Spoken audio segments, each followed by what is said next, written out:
जय हिंद दोस्तों, स्वागत है आपका अपने ही चैनल फैंटेसी एम्पायर 11 में। तो इस वीडियो में हम जो मैच कवर करने वाले हैं वो होगा आईपीएल का मैच जो कि खेला जाएगा मुंबई इंडियंस और राजस्थान रॉयल्स के बीच में। इस वीडियो में हम ड्रीम 11 टीम, प्रेडिक्शन और सभी प्लेयर्स के बारे में पिच के हिसाब से जानने की कोशिश करेंगे कि कौन कैसा परफॉर्म कर सकता है, कौन आपकी टीम के लिए बढ़िया ऑप्शन रहने वाला है। ये जो मैच रहने वाला है बहुत ज़्यादा बढ़िया मैच रहने वाला है, क्योंकि इस मैच में बहुत सारे प्लेयर्स हैं जिनका सिलेक्शन परसेंटेज बहुत ज़्यादा हाई है, लेकिन उनको आप रिस्क लेके इजीली अपनी टीम से ड्रॉप कर सकते हो। और जिन प्लेयर्स का सिलेक्शन बहुत ज़्यादा कम है उनको आप अपनी टीम में कंसीडर कर सकते हो और आपको स्मॉल लीग भी, ग्रैंड लीग भी इजीली जितवा के दे सकते हैं। तो बढ़िया मैच रहने वाला है। सब कुछ A to Z हम अच्छी तरह से डिस्कस करने वाले हैं। अब बात की जाए, मुंबई 2 के 2 मैच हार करा रहा है। वही राजस्थान के बारे में बात की जाए, 2 के 2 मैच जीत करा रहा है। सो मुंबई का अभी तक खाता नहीं खोला है। अगर आप आईपीएल में देखोगे तो सिर्फ मुंबई ही एक ऐसी टीम है जो एक भी मैच जीती नहीं है और बिल्कुल लास्ट पोजीशन पे है। राजस्थान अपने 2 के 2 मैच जीती है। अब ये जो मैच है मुंबई के होम में रहने वाला है, मतलब वानखेड़े में मैच खेले जाने वाला है। अभी तक सिर्फ आरसीबी ही ऐसी टीम है जो अपने होम में कोई मैच हारी है, लेकिन उसके अलावा सारी टीम जो है वो अपने होम में जीती ही जीती है। सो ये बढ़िया अच्छा खासा मैच रहने वाला है। मुंबई अपनी पहली विन हासिल भी कर सकती है। मुंबई का होम रहने वाला है, वानखेड़े में मैच है, अच्छा खासा मैच रहने वाला है। तो इस वीडियो में हम पिच रिपोर्ट, सभी प्लेयर्स के बारे में पूरी लॉजिकल एनालिसिस करने वाले हैं। आपको किस प्लेयर को अपनी टीम में क्यों कंसीडर करना है, सब कुछ हम A to Z अच्छी तरह से डिस्कस करेंगे। सबसे पहले बात करते हैं पिच रिपोर्ट के बारे में। तो जैसे ये जो मैच है वानखेड़े पे खेले जाने वाला है, आपको वानखेड़े की विकेट अच्छी तरह से पता है, अच्छी खासी बैटिंग विकेट रहती है, लेकिन वो ऐसी विकेट रहती है जहां पर हर प्लेयर को कुछ ना कुछ सपोर्ट मिलता ही है। अगर आप देखोगे छोटा ग्राउंड है, बैट्समैन के लिए अच्छी खासी विकेट रहती है और बैटिंग को अच्छी खासी सपोर्ट मिलती है। यहाँ पर 200 जैसे रन भी इजिली बन जाते हैं। वहीं अगर बॉलर्स के बारे में बात की जाए, हर टाइप के बॉलर को यहाँ पर सपोर्ट भी मिलता है। आपने देखा ही होगा जब ट्रेंट बोल्ट मुंबई से खेलते थे, अच्छी खासी विकेट लेते थे। ट्रेंट बोल्ट के बारे में आप सबको पता है कि अच्छी खासी स्विंग करवाते हैं। सो स्विंग को भी यहाँ पर अच्छी खासा सपोर्ट मिलता है। इनिशियल ओवर में स्विंग रहता है और ट्रेंट बॉल ने भी अच्छी खासी बॉलिंग करके विकेट चटकाई है। अगर आप बुमरे के बारे में देखोगे, अच्छी खासी जो है बाउंसर्स फेंकते हैं, यॉर्कर्स फेंकते हैं और अच्छी खासी वेरिएशंस भी करते हैं। बुमरा भी यहाँ पर अच्छे खासे सफल होते हैं। सो बुमरा जिस हिसाब के बॉलर है उस हिसाब के बॉलर्स को भी यहाँ पर अच्छी खासी सपोर्ट मिलती है। और लास्ट विकेट जो लास्ट सीजन मतलब जो मुंबई के हाईएस्ट विकेट टेकर थे पीयूष चावला थे, सो स्पिनर्स को भी यहाँ पर सपोर्ट मिलता ही है। सो ये जो ऐसी विकेट है जहाँ पर तीनों डिपार्टमेंट का कुछ ना कुछ सपोर्ट मिलता ही है। बैटिंग के लिए भी विकेट अच्छा है, बॉलर्स को भी हेल्प मिलता है, स्पिनर्स को भी हेल्प मिलता है, थोड़ा स्विंग भी रहता है। उसके बाद पेस के साथ अच्छी खासी बॉलिंग करते हैं, लाइन के साथ बॉलिंग करते हैं, उनको विकेट्स भी मिलता है। सो ओवरऑल न्यूट्रल विकेट रहने वाला है। लेकिन ये फर्स्ट मैच रहने वाला है तो स्पिन को थोड़ा कम सपोर्ट रहेगा, थोड़ा स्विंग जो है वो ज़्यादा रहेगा, इसलिए स्विंग बॉलर्स आपकी टीम के लिए अच्छे ऑप्शन रहने वाले हैं। थोड़ा बैटिंग के लिए अच्छा विकेट रहने वाला है। सो हमने पिच के बारे में अच्छी तरह से जान लिया है। आपको सभी प्लेयर्स के बारे में स्टैट तो पता ही होंगे, तो स्टैट्स बताने की ज़्यादा जरूरत नहीं है। हम इस वीडियो में पूरी लॉजिकल एनालिसिस करने वाले हैं, हमको किस प्लेयर को अपनी टीम में क्यों कंसीडर करना है। सबसे पहले हम बात करते हैं विकेट कीपिंग सेक्शन से। संजू सैमसन के बारे में बात की जाए, विकेट कीपिंग कर रहे हैं, मैं अपनी टीम में कंसीडर करने वाला हूँ। 1 डाउन बैटिंग करेंगे, अच्छी खासी फॉर्म में चल रहे हैं। संजू सैमसन का जो वीकनेस है वो एक ही है, वो स्पिन बॉलर के सामने स्ट्रगल करते हैं। अगर आप मुंबई के स्पिनर्स देखोगे, मुलाने कुछ खास अच्छी फॉर्म में नहीं चल रहे हैं, बहुत सारे रन पिटा रहे हैं। और पीयूष चावला के बारे में देखोगे, एक ज़माने में बढ़िया प्लेयर हुआ करते थे, लेकिन अब वो जो है कंसिस्टेंसी रह नहीं गई है। थोड़े अच्छे प्लेयर भी नहीं है, प्लेयर तो मतलब बहुत ज़्यादा बढ़िया है, लेकिन जिस हिसाब का एज हो चुका है वो उतनी ज़्यादा कंसिस्टेंसी नहीं रही है। उस हिसाब से रन भी पिटवा रहे हैं। लास्ट मैच में भी सिर्फ 2 ओवर ही मिला था। सो कुछ खास मुंबई के पास स्पिनर्स है नहीं जो संजू सैमसन को ज़्यादा तंग करें। और ये जो पिच है वो स्पिन को थोड़ी बहुत ही सपोर्ट करती है। और ये फर्स्ट मैच रहने वाला है, फर्स्ट मैच में ज़्यादा सपोर्ट नहीं करने वाली है। सो संजू सैमसन के लिए ज़्यादा दिक्कतों का सामना नहीं करना पड़ेगा। पेस को बढ़िया खेलते हैं, स्पिन के सामने स्ट्रगल करते हैं। ग्राउंड जो है वो इनिशियल मैचेस में जो स्पिन है उसको ज़्यादा सपोर्ट देने नहीं वाला है। और मुंबई के पास कुछ खास अच्छे स्पिनर्स भी नहीं है। तो संजू सैमसन तो आपकी टीम के लिए मस्ट हैव पिक रहने वाले हैं। इनको आपको अपनी टीम में ज़रूर कंसीडर करना है। सो मैं संजू सैमसन को तो अपनी टीम में कंसीडर करने ही वाला हूं। अब हम बात करते हैं ईशान किशन के बारे में। अच्छे प्लेयर हैं, सभी को पता है, मुंबई में ही खेले हैं, बैटिंग विकेट के अच्छे खासे प्लेयर हैं और आपको विकेट कीपिंग भी करके देने वाले हैं। अगर आप इनका परफॉर्मेंस देखोगे, फर्स्ट मैच में डक हुए थे और सेकंड मैच में टेक्निकली अच्छा खासा नो खेला था। अगर सामने प्लेयर्स के बारे में बात की जाए, इनको ट्रेंट बोल्ट और बर्गर बॉलिंग करने वाले हैं, दोनों ही लेफ्ट आर्म पेसर्स हैं और अच्छी खासी स्विंग करवाते हैं। और किशन जो है वो स्विंग के सामने थोड़ा स्ट्रगल भी करते हैं, सो आप रिस्क लेके इनको अपनी टीम से ड्रॉप भी कर सकते हो। इनका सिलेक्शन परसेंटेज बहुत सारा हाई है, सभी लोग इनको अपनी टीम में कंसीडर करने ही वाले हैं। लेकिन सामने दोनों तरफ से लीथल बॉलर्स हैं, बर्गर भी स्विंग अच्छी खासे करवाते हैं और लेफ्ट आर्म पेसर हैं, और जो ट्रेंट बोल्ट हैं वो भी अच्छी खासी स्विंग करवाते हैं और लेफ्ट आर्म पेसर हैं, और दोनों ही वर्ल्ड क्लास प्लेयर्स हैं। सो आपको बड़ा रिस्क लेना है, सिंपली ईशान किशन को अपनी टीम से ड्रॉप कर सकते हो। लेकिन मैं ईशान किशन को अपनी टीम में इसलिए कंसीडर करने वाला हूँ क्योंकि लेफ्टी प्लेयर हैं, और जो लेफ्टी प्लेयर है वो लेफ्ट आर्म बॉलर को थोड़ी ज़्यादा अच्छी तरह से टैकल करते हैं और ये विकेट कीपिंग करने वाले हैं। अगर ये अटैकिंगली मान लो आपको 15-20 रन भी बनाकर दिए और ज़्यादा बैटिंग से पॉइंट नहीं दिए, तो क्या पता विकेट कीपिंग से 1-2 कैच पकड़ जाए, 1-2 स्टंपिंग कर जाए, तो आपको जो है वो सेफ 30 से 40 पॉइंट तो देने ही वाले हैं। तो ये थोड़ा सेफ पॉइंट बन जाता है। तो आपको बैट्समैन ज़्यादा रिस्क लेना है, विकेट कीपर थोड़ा कम रिस्क लेना है। लेकिन इसको आप अपनी टीम से जरूर ड्रॉप कर सकते हो किशन को, क्योंकि ये दोनों बॉलर्स के सामने बहुत ज़्यादा स्ट्रगल करने ही वाले हैं और क्या पता ज़रा बड़ा स्कोर ना बनाए, तो आप इनको अपनी टीम से ड्रॉप कर सकते हो। अब के लिए मैं थोड़ा सेफ जा रहा हूँ और इनको अपनी टीम में कंसीडर कर रहा हूँ, लेकिन आगे देखते हैं अगर हमारे पास जगह नहीं बचता है तो हम सिंपली इनको अपनी टीम से ड्रॉप कर देंगे। अब बटलर के बारे में बात की जाए, फर्स्ट 2 मैचेस में बुरी तरह फ्लॉप रहे हैं, अब थोड़ा अटैकिंग इंटेंट के साथ ज़्यादा खेल रहे हैं। पहले ज़्यादा अटैक नहीं करते थे, पहले जो थे वो थोड़े जायसवाल ज़्यादा अटैक करते थे, थोड़ा धीरे खेलते थे, टिक कर खेलते थे और बाद में अटैक करने लगते थे। लेकिन अब बटलर जो है वो शुरू में ही थोड़ा ज़्यादा अटैक करने की कोशिश कर रहे हैं, इसलिए अपनी विकेट जल्दी फेंक रहे हैं। लेकिन जोस द बॉस हैं, मैं इनको अपनी टीम से बिल्कुल भी ड्रॉप नहीं करने वाला हूं। कैचिंग पोजीशन में रहते हैं, स्पिन के पेस के सभी के बढ़िया प्लेयर हैं। मुंबई का जो बॉलिंग लाइनअप है वो अच्छा है, सामने बुमराह है, क्वालिटी बॉलर है। बुमराह के सामने जो है वो बटलर स्ट्रगल भी करते हैं और कोटसे भी हैं, कोटसे भी अच्छी खासी बॉलिंग करते हैं और बटलर को जरूर स्ट्रगल करके देने ही वाले हैं। इसलिए मैं इनको अपनी टीम का ज़रा कैप्टन वाइस कैप्टन कंसीडर नहीं करने वाला हूँ, क्योंकि सामने की टीम के जो बॉलर है वो बहुत ज़्यादा लीथल है। लेकिन इनको अपनी टीम में कंसीडर करने ही वाला हूँ, रिस्क नहीं लेने वाला हूँ। सो विकेट कीपिंग सेक्शन से मैं अपनी टीम में बटलर और सैमसन को तो जरूर कंसीडर करने ही वाला हूँ। किशन पे आप जरूर रिस्क ले सकते हो, सामने बोल्ट रहने वाले हैं, बर्गर रहने वाले हैं, अच्छे खासे इनको दिक्कत देने वाले हैं, तो आप किशन को अपनी टीम से इजीली ड्रॉप कर सकते हो। नीचे प्लेयर्स के बारे में बात की जाए, विष्णु विनोद भी खेलने नहीं वाले हैं, राठौर भी खेलने नहीं वाले। अगर दोनों खेलेंगे भी तो मैं इनको अपनी टीम में कंसीडर नहीं करने वाला हूं। सो अभी की विकेट कीपिंग सेक्शन से मैंने इन तीनों प्लेयर्स को अपनी टीम में कंसीडर किया है, लेकिन आगे देखते हैं अगर ज़रूरत पड़ेगी तो हम किशन को अपनी टीम से सिंपली ड्रॉप कर देंगे। अब हम बात करते हैं बैटिंग सेक्शन के बारे में। अब जो बात ईशान किशन के लिए बोली थी वही जो सेम जो है वो रोहित शर्मा के लिए भी है। रोहित शर्मा तो राइटी है, राइटी जो है वो लेफ्टी के सामने स्ट्रगल करते ही हैं, और रोहित शर्मा तो आपको पता है कि लेफ्ट आर्म पेसर के सामने स्ट्रगल करते ही हैं। इंडिया का कोई भी प्लेयर है वो लेफ्ट आर्म पेसर के सामने स्ट्रगल करता ही है, और सामने 2 world class left arm pacers हैं और इस ग्राउंड पर स्विंग भी रहने वाला है। रोहित शर्मा का फ्लॉप होने का इस मैच में अच्छा खासा चांसेस है, इसलिए मैं बड़ा रिस्क लेने वाला हूँ। रोहित शर्मा को अपनी टीम में कंसीडर नहीं करने वाला हूँ। सिर्फ एक ही नेगेटिव पॉइंट है कि रोहित शर्मा जो है वो फॉर्म में वापस आ चुके हैं। अगर रोहित शर्मा फॉर्म में वापस आ चुके हैं और रोहित शर्मा शुरू से ही वानखेड़े में खेले हैं तो इनको बाउंस का भी अंदाजा होगा कितना ज़्यादा बाउंस होने वाला है, वही इनके फेवर में है। लेकिन उसी हिसाब से आप इनको अपनी टीम में कंसीडर कर सकते हो, लेकिन मैं रिस्क लेने वाला हूँ और थोड़ा उसके हिसाब से जाने वाला है कि रोहित शर्मा जो है वो लेफ्ट आर्म पेसर्स के सामने स्ट्रगल करते हैं। इस पिच पे जो है वो स्विंग रहने वाला है और सामने दोनों ही बॉलर्स वर्ल्ड क्लास हैं। अगर जरूरत पड़ी तो संजू सैमसन उनको पावर प्ले में 3-3 ओवर्स भी करवा सकते हैं कि भाई 3-3 ओवर करो, कैसे भी करके किशन या रोहित शर्मा के विकेट लेके ही दो, तो उस हिसाब से बड़ा खतरा रहने वाला है। तो ऐसा तो नहीं होने वाला है कि 3-3 ओवर्स पूरे टिप टॉप करके निकाल दें, ज़्यादा से ज़्यादा 1 ओवर निकाल देंगे, दूसरे में तो अटैक करने ही जाएंगे। इसलिए मैं रोहित शर्मा को बड़ा रिस्क लेके अपनी टीम से ड्रॉप करने वाला हूँ। आप यही किशन के लिए भी ले सकते हो, ग्रैंड लीग में आप दोनों को ही अपनी टीम से ड्रॉप भी कर सकते हो, क्योंकि दोनों ही स्ट्रगल करने वाले हैं। और मैं मान के चल रहा हूँ कि जो बोल्ट और बर्गर है वो दोनों ही किसी ना एक बैट्समैन को अपनी टीम से एक ना एक तो आउट कर ही देंगे, पावर प्ले में विकेट गिरा ही देंगे। तो अब ग्रैंड लीग में उस हिसाब से रिस्क जरूर ले सकते हो, दोनों को भी ड्रॉप कर सकते हो।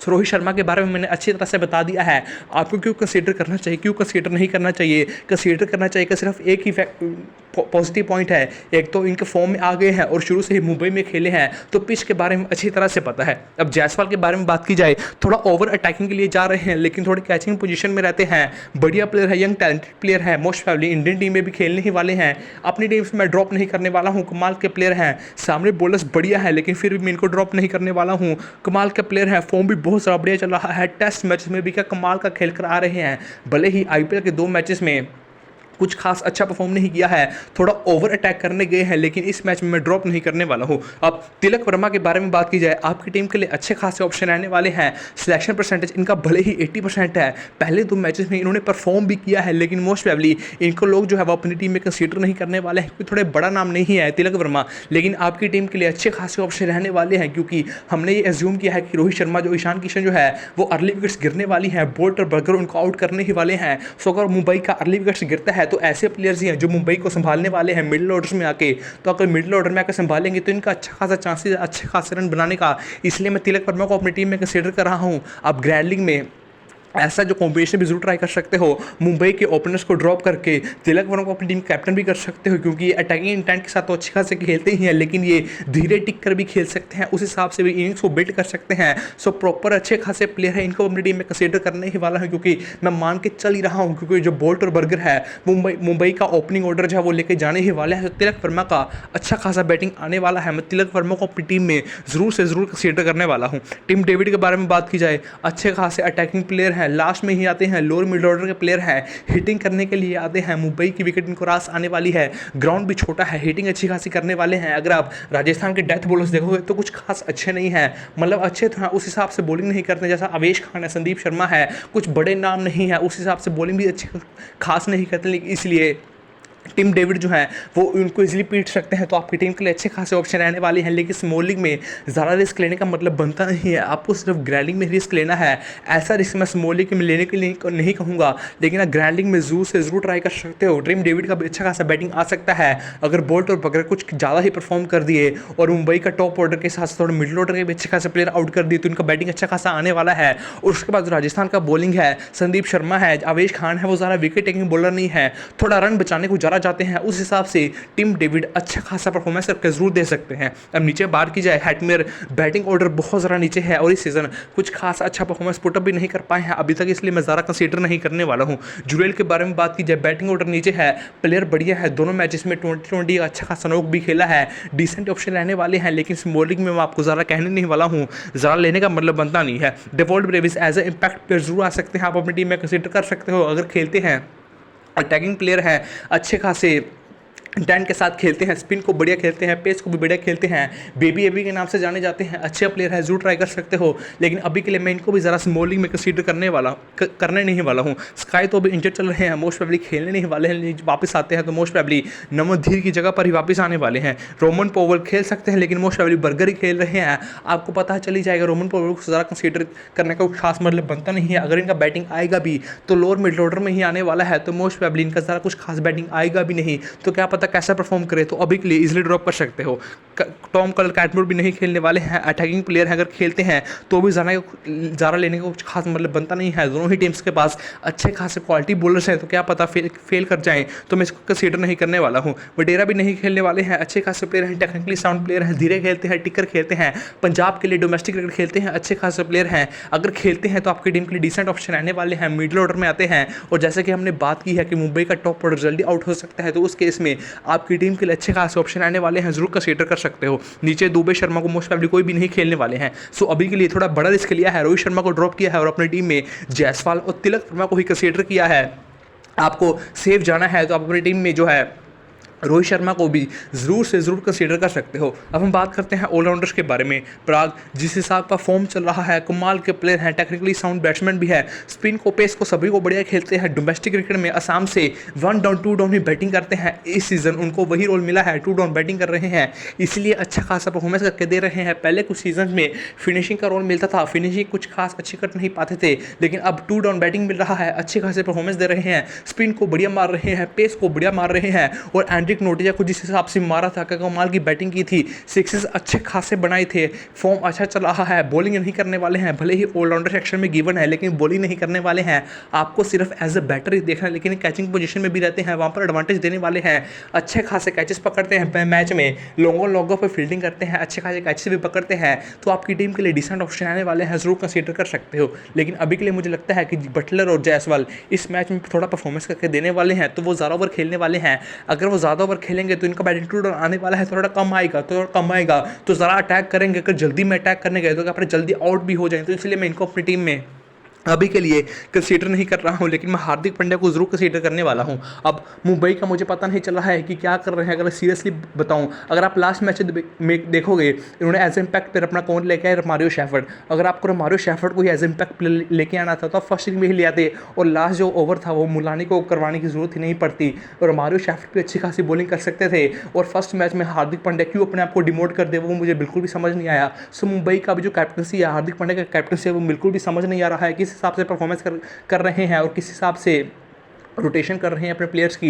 लेकिन खैर छोड़ो, हमें तो क्या, 4 ओवर बॉलिंग करने वाले हैं। लास्ट मैच में 4 ओवर बॉलिंग किया, 4 नहीं तो 2 तो 3 ओवर बॉलिंग करने ही वाले हैं। अच्छे खासे हार्ड हिटर हैं, कभी भी अपने आप को प्रमोट कर सकते हैं, अच्छी खासी बैटिंग कर सकते हैं। सो ड्रॉप करने का कुछ खास मतलब बनता नहीं है। स्मॉल लीग में इवन CBC के बड़े ऑप्शन रहने वाले हैं, जरूर कंसीडर कर सकते हो। अभी के लिए मोस्ट प्रोबेबली इनको ही अपनी टीम का कैप्टन करने वाला हूँ, क्योंकि अच्छी खासी बॉलिंग भी कर रहे हैं और कभी भी खुद को बैटिंग में प्रमोट भी करके दे सकते हैं। क्या पता आगे से खेले, जैसे गुजरात में खेलते थे, अपने आप को 2 डाउन प्रमोट करते थे, एज ए एंकर के लिए खेलते थे, लीडर के टाइप से खेलते थे। क्या पता इस मैच में भी ऐसा ही खेले। अगर मुंबई की अर्ली विकेट से गिर गई तो खुद को प्रमोट करे हो, एज ए लीडर की तरह टीम को लेकर चले, तो क्या पता ऐसा भी परफॉर्म कर दे। तो उस हिसाब से मैं इनको अपनी टीम का कैप्टन करने वाला हूँ। आप इनको अपनी टीम का कैप्टन जरूर कंसीडर कर सकते हो। क्या पता ये तिलक वर्मा को डिमोट करते हैं और खुद प्रमोशन पा लें, क्योंकि गुजरात में इन्होंने ऐसा किया है। विजय शंकर को नीचे डिमोट किया है और खुद जो है वो 2 डाउन बैटिंग करने आए हैं। जो क्या पता मुंबई के लिए भी ऐसा ही करे जैसे गुजरात के लिए करते थे। सो हार्दिक पांड्या का भाई अब कुछ भरोसा नहीं है कि कैसे परफॉर्म करने वाले हैं।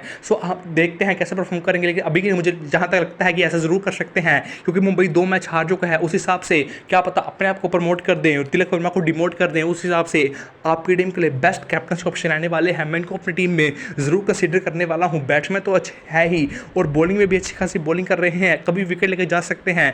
तो मैं इनको अपनी टीम से बिल्कुल भी ड्रॉप करने नहीं वाला हूँ। अब हम बात करते हैं रवि अश्विन के बारे में। अब अश्विन के बारे में बात की जाए, मुंबई के सामने अच्छी खासी बॉलिंग कर सकते हैं, लेकिन क्योंकि आप देखोगे मुंबई के पास जो लेफ्टीज है, किशन भी लेफ्टी हैं, लेकिन उसके पास तिलक वर्मा भी लेफ्टी हैं। सो मुंबई के पास लेफ्टीज तो हैं, लेकिन जहां तक मुझे लगता है कि पिच से ज़्यादा सपोर्ट मिलने नहीं वाला है। और राजस्थान के पास 6 मेन बॉलर्स हैं, और सभी जो बॉलर्स हैं मोस्ट ऑफ 3-3 ओवर्स ही कर रहे हैं। जो बॉलर ज़्यादा अच्छी बॉलिंग कर रहा है वो 1-2 ओवर ज़्यादा कर रहा है, 4 ओवर पूरे कंप्लीट कर रहा है, लेकिन मोस्ट ऑफ द बॉलर जो हैं वो 3-3 ओवर ही कर रहे हैं। उस हिसाब से मुझे लगता है कि पिच से ज़्यादा सपोर्ट मिलने नहीं वाला है। उस हिसाब से जो अश्विन है वो 2-3 ओवर ही करने वाले हैं। स्मॉल लीग के लिए आपकी टीम के लिए ज़्यादा अच्छे ऑप्शन रहने नहीं वाले हैं। लेकिन रिस्क ये है कि लास्ट में जैसे क्या पता आपको बैटिंग से अच्छे खासे रन बना के देते, जैसे लास्ट मैच में 29 रन का अच्छा खासा रन खेला, 3 छक्के भी लगाए थे। तो उस हिसाब से डिसेंट ऑप्शन बनते हैं। प्लेयर अच्छे हैं, no doubt world class spinner भी हैं, लेकिन पिच से सपोर्ट मिलने नहीं वाला है। तो स्मॉल लीग से इजीली रिस्क ले सकते हो, लेकिन जो रिस्क है यही है कि बैटिंग आपको कभी भी दे के दे सकते हैं और बैटिंग से पॉइंट देके जा सकते हैं। लेकिन अभी के लिए मैं स्मॉल लीग में इनको ज़्यादा कंसीडर नहीं करने वाला हूँ। नमन धीर के बारे में बात की, इस मैच में मोस्ट प्रॉब्लम इनको बॉलिंग मिलने नहीं वाला है। ऑफ स्पिनर है, सामने लेफ्टी जायसवाल, उसके बाद हैटमेयर हैं। जायसवाल जो है वो ओपनिंग में आते हैं, हैटमेयर जो है वो बिल्कुल ही डेथ ओवर्स में आते हैं, तो इनको ज़्यादा बॉलिंग मिलने नहीं वाला है। बैटिंग अच्छी खासी करते हैं, लेकिन अटैकिंग इंटेंट के साथ ज़्यादा खेलते हैं, अपनी विकेट फेंक देते हैं। तो अभी के लिए मैं इनको भी अपनी टीम में ज़्यादा कंसीडर करने नहीं वाला हूँ। नीचे नबी के बारे में बात की है, खेल नहीं रहे हैं। शेपर्ड के बारे में बात की है, बिल्कुल भी समझ नहीं आया कि उनको सब्स्टिट्यूट करके क्यों लाया गया, क्योंकि अगर इनको एज इम्पैक्ट प्लेयर लाना ही था तो फर्स्ट इनिंग में ही लिया, तो उस हिसाब से अच्छी खासी बॉलिंग भी बना देते। और अगर अच्छी खासी बॉलिंग भी करते तो क्या पता RCB का रिकॉर्ड जो रहता है वो सेफ ही रहता है, और आज SRH जो है वो 263 से ऊपर ना जाती, थोड़ा नीचे ही रह जाती। तो उस हिसाब से मुझे इनका रोल बिल्कुल भी समझ नहीं आया क्या किया मुंबई ने। तो अभी के लिए इनको भी ज़्यादा कंसीडर नहीं करना, लेकिन अगर खेलते हैं तो अच्छी खासी बॉलिंग भी कर सकते हैं, और अटैकिंग इंटेंट के साथ अच्छे खासे रन भी बना के दे सकते हैं। आपकी टीम के लिए डिफरेंशियल ऑप्शन रहेंगे, अगर खेलते हैं जरूर कंसीडर कर सकते हो। नीचे फ्रेरा भी नहीं खेलने वाले हैं, अटैकिंग इंटेंट के साथ खेलते हैं, प्लेयर बहुत ज़्यादा बढ़िया है, ज़रूर से ज़रूर अपनी टीम में कंसीडर कर सकते हो। सो अभी के लिए मैंने सिर्फ हार्दिक पांड्या को ही अपनी टीम में कंसीडर किया है। बॉलर्स के बारे में बात की जाए, बुमराह ड्रॉप करने का सवाल ही पैदा नहीं होता है। मुंबई में शुरू से खेले हैं, वानखेड़े में शुरू से खेले हैं, अच्छे खासे डेथ बॉलर भी हैं, पिच में अच्छी तरह से पता है, बाउंसर्स का अच्छा खासा प्रयोग करते हैं, स्लो रन्स का अच्छा खासा प्रयोग करते हैं, यॉर्कर्स अच्छी खासी डालते हैं, डेथ ओवर्स में 1-2 विकेट लेके जाते ही जाते हैं, तो ड्रॉप करने का सवाल ही पैदा नहीं होता है। मैं अपनी टीम में बुमराह को लेने ही वाला हूँ। अब बोल्ट के बारे में बात की जाए, हम शुरू से यही बात कर रहे हैं कि ईशान किशन और रोहित शर्मा को अच्छे खासा तंग करने वाले हैं। रोहित शर्मा जो है वो स्विंग के स्ट्रगल भी करते हैं, ईशान किशन भी जैसे फॉर्म चल रहा है, विकेट फेंक सकते हैं और पिच से सपोर्ट मिलने वाला है। सो बोल्ट को भी ड्रॉप करने का सवाल पैदा नहीं होता है। बोल्ट मोस्ट वैल्यू अपने पूरे 4 ओवर करने भी वाले हैं। अगर अच्छा खासा स्विंग भी रहा तो क्या पता पावर प्ले में 3 ओवर बॉलिंग कर दें और इस विकेट भी सीधा बोल्ट LBW लेके जाते हैं, सिर्फ 33 पॉइंट्स मिलता है, तो 2 विकेट का भी 66 पॉइंट मिल जाएगा। उस हिसाब से ये भी आपकी टीम के लिए मस्ट टाइप के रहने वाले हैं, इनको भी ड्रॉप करने का सवाल पैदा होता नहीं है। अब बात की जाए यूजी चहल के बारे में, ये आपकी टीम के लिए 50-50 ऑप्शन रहने वाले हैं। अब जैसे हमने बात की, राजस्थान के पास 6 मेन बॉलर्स हैं और 6 मेन बॉलर्स हैं, अगर तो सभी बॉलर्स हैं वो 3-3 ओवर्स की बॉलिंग कर रहे हैं, एक आधा बॉलर जो है वो ज़्यादा अच्छी बॉलिंग कर दी, वही 4 ओवर बॉलिंग कर रहा है। अब सभी बॉलर्स हैं अगर 3-3 ओवर की बॉलिंग कर रहे हैं, अब तो एक ओवर कट रहा है, 6 बॉल्स कट रही हैं, विकेट एक चांसेस जो है वो थोड़ा कम हो रहा है। लेकिन यूजी चहल 50-50 ऑप्शन इसलिए है क्योंकि अब अगर देखोगे तो राजस्थान जो है इनको एक ओवर डेथ में देती है, संजू सैमसन को डेथ में बॉलिंग जरूर देते हैं। लास्ट सीजन राजस्थान से लिए मतलब आईपीएल में पर्पल कैप जो थी यूजी चहल ने विन करी थी, इनका मोस्ट रीज़न यही था क्योंकि ये डेथ में बॉलिंग कर रहे थे, और डेथ में अगर कोई स्पिनर बॉलिंग करता है वो क्वालिटी स्पिनर है तो वो अच्छी खासी विकेट लेता ही लेता है। यूजी चहल क्वालिटी बॉलर हैं और अच्छी खासी विकेट ले सकते हैं, और इनको डेथ में अभी भी 1-2 ओवर मिल रहा है, तो उस हिसाब से यूजी चहल आपकी टीम के लिए 50-50 ऑप्शन रहने वाले हैं। डेथ में बॉलिंग कर रहे हैं, कभी भी विकेट लेके जा सकते हैं, तो वही के लिए मैं यूजी चहल को भी अपनी टीम में कंसीडर करने वाला हूँ, क्योंकि क्या पता मुंबई का अगर टॉप ऑर्डर कोलैप्स कर गया उसके बाद यूजी चहल मिडिल ऑर्डर में आएंगे, मिडिल ऑर्डर में क्या पता ये भी विकेट छटका जाए, उस हिसाब से मैं यूजी चहल को भी अपनी टीम में कंसीडर करने वाला हूं। अगर 1-2 विकेट भी लेंगे तो अच्छे खासे एफडब्ल्यू बॉल की विकेट लेके जा सकते हैं, तो आपकी टीम के लिए अच्छे खासे ऑप्शन रहने वाले हैं। अब कोटरे के बारे में बात की जाए, कोटरे को ड्रॉप करने का सवाल ही पैदा नहीं होता है, मुंबई की विकेट्स इनको रास आती हैं, अच्छे खासे प्लेयर हैं, साउथ अफ्रीका के प्लेयर हैं, 4 ओवर करना कन्फर्म ही रहता है, डेथ में बॉलिंग करते हैं, अच्छी खासी शॉर्ट पिच बॉल का प्रयोग करते हैं, ड्रॉप करना नहीं है, मस्ट एपिक रहने वाले हैं, इनको अपनी टीम से बिल्कुल भी ड्रॉप करने नहीं वाला हूं। मुंबई के सिर्फ यही 2 बॉलर हैं जिन पर भरोसा कर सकते पूरे 4 ओवर करने वाले हैं, बुमराह है और दूसरे ये हैं, और मैं इनको दोनों को अपनी टीम से बिल्कुल भी ड्रॉप करने नहीं वाला हूं। तो बुमराह कोच से दोनों ही आपकी टीम के लिए मस्ट एपिक रहने वाले हैं। अब अगर बर्गर के बारे में बात की जाए, हमने शुरू से इनके बारे में डिस्कस किया है कि यही और बोल्ट है 2 प्लेयर्स हैं जो मुंबई के टॉप ऑर्डर को दिक्कत देने ही वाले हैं, दोनों ही अच्छे खासे प्लेयर्स हैं। सो बर्गर आपकी टीम के लिए प्रॉपर डिफरेंशियल ऑप्शन रहने वाले हैं। अब अगर बर्गर के बारे में और बात करें, जैसे कि हमने पहले भी कहा राजस्थान के पास 6 मेन बॉलर्स हैं, सभी 3-3 ओवर बॉलिंग ही कर रहे हैं। सो बर्गर भी 3 ओवर से बॉलिंग करेंगे, और ये तीनों के तीनों ओवर जो है वो पावर प्ले में करने वाले हैं। अब अगर बर्गर 3 ओवर पावर प्ले में करेंगे, उसके अलावा पूरे मैच में कुछ भी नहीं करेंगे, अगर आप लगा लो कि पावर प्ले में बॉलिंग किया, एक विकेट्स ले भी लिया, जो हम कह रहे हैं कि विकेट्स लेने वाले हैं, अब अगर इन्होंने विकेट ले भी लिया तो सिर्फ एक विकेट ही लेके जाएंगे, एक विकेट लिया भी तो आपको 25 या मैक्सिमम 33 पॉइंट्स ही दे देंगे, उस हिसाब से आपको ज़्यादा पॉइंट नहीं देने वाले हैं। आप इनके ऊपर दूसरे प्लेयर्स को कंसीडर कर सकते हो, जैसे मुंबई के मिडिल ऑर्डर के प्लेयर्स को जो टिप टिप करके एक आधी बाउंड्री के साथ इनसे ज़्यादा पॉइंट देके जा सकते हैं, या थोड़े राजस्थान के बैटर जो ज़्यादा अच्छे पॉइंट देके जा सकते हैं, जो फील्डिंग में भी कॉन्ट्रीब्यूशन करके दे सकते हैं, क्योंकि उस हिसाब से बर्गर आपकी टीम के लिए अच्छे ऑप्शन नहीं रहेंगे, क्योंकि अगर इन्होंने 3 ओवर पावर प्ले में कर दिया, 1-2 विकेट ले भी ली, तो उससे ज़्यादा पॉइंट देने नहीं वाले हैं, उस केस में आप इनको ड्रॉप भी कर सकते हो। लेकिन अगर आपको लगता है कि जो मुंबई का बैटिंग ऑर्डर है वो बिल्कुल क्लैप्स कर जाएगा और अच्छी खासी 2-3 विकेट के जाएंगे, तभी इनको अपनी टीम में कंसीडर कीजिएगा। अभी के लिए इनको अपनी टीम में कंसीडर नहीं कर रहा हूँ, मैं अभी भी कह रहा हूँ कि विकेट लेके ही जाएंगे, लेकिन मैंने आपको रीज़न समझा दिया है कि अगर विकेट लेके भी जाएंगे तो आपको 25 मैक्सिमम 33 पॉइंट्स ही देने वाले हैं, उसके बाद सब्स्टिट्यूट कर दिए जाएंगे, फील्डिंग में कुछ रोल नहीं रहेगा, बैटिंग में कुछ रोल नहीं रहेगा, तो कुछ खास रोल रहने नहीं वाला है, तो आपको उसके अलावा बिल्कुल भी पॉइंट देने नहीं वाले। अगर बाई चांस जो 3 ओवर पावर प्ले में बॉलिंग करेंगे उसमें विकेट लेस चले गए तो आप वन साइड हारने ही वाले, क्योंकि आपने मुंबई का टॉप पर ड्रॉप किया और बर्गर को अपनी टीम में कंसीडर किया है, तो आपका हारना पक्का है। तो अभी के लिए मैं बर्गर को कंसीडर नहीं करने वाला हूँ, मैं उम्मीद यही करूँगा कि बर्गर विकेट लेके जाए, लेकिन अगर विकेट लेके भी जाए, 1-2 विकेट ले जाएंगे, हमने रोहित शर्मा को ड्रॉप किया है, वो हमारा रिस्क चला काम कर जाएगा, और मिडिल ऑर्डर का जो प्लेयर लिया है वो अगर चल पड़ा तो हमारा रिस्क अच्छा खासा काम कर जाएगा, उस केस में बर्गर को आप अपनी टीम से जो है इजीली ड्रॉप कर सकते हो। नीचे प्लेयर्स के बारे में बात की जाए, पीयूष चावला ज़्यादा बॉलिंग मिल नहीं रहा है, लास्ट मैच में भी सिर्फ 2 ओवर ही बॉलिंग किया था, अच्छे प्लेयर थे, लेकिन थोड़ा कंसिस्टेंसी जो है फैक्टर कमी आई है, क्योंकि एज हो चुके हैं और पिच से ज़्यादा सपोर्ट मिलने नहीं वाला है इनिशियल ओवर में, तो अभी के लिए मैं इनको अपनी टीम में कंसीडर नहीं करने वाला हूँ।